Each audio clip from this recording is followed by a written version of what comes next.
नाज़रीन, अवामी न्यूज़ में ख़बरनि जो सिलसिलो जारी है। इन वक्त असीं तव्हांखे सेवण में ख़बर ॾींदा हलूं त हज़रत कलंदर लाल शहबाज़ जी दरगाह न खोलण ख़िलाफ़ मुतासिर दुकानदारनि ऐं दरगाह खां प्रेस क्लब ताईं मुज़ाहिरो करे कारोबार बंदि हुअण सबबि बच्चा बुखूं काटण ते मजबूर आहिनि।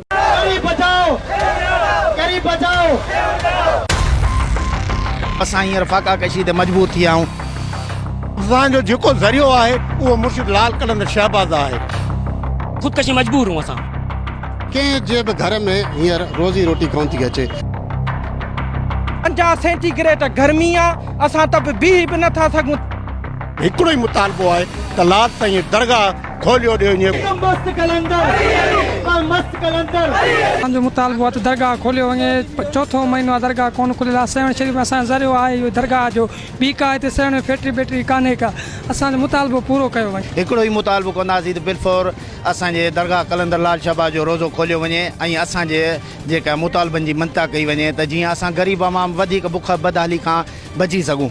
असां बुख बदहाली में लॻा पिया आहियूं। असां 200 ॾियारी कोन कमाए सघूं। 4.5 महीने खां 5 महीनो शुरू आहे असांजो।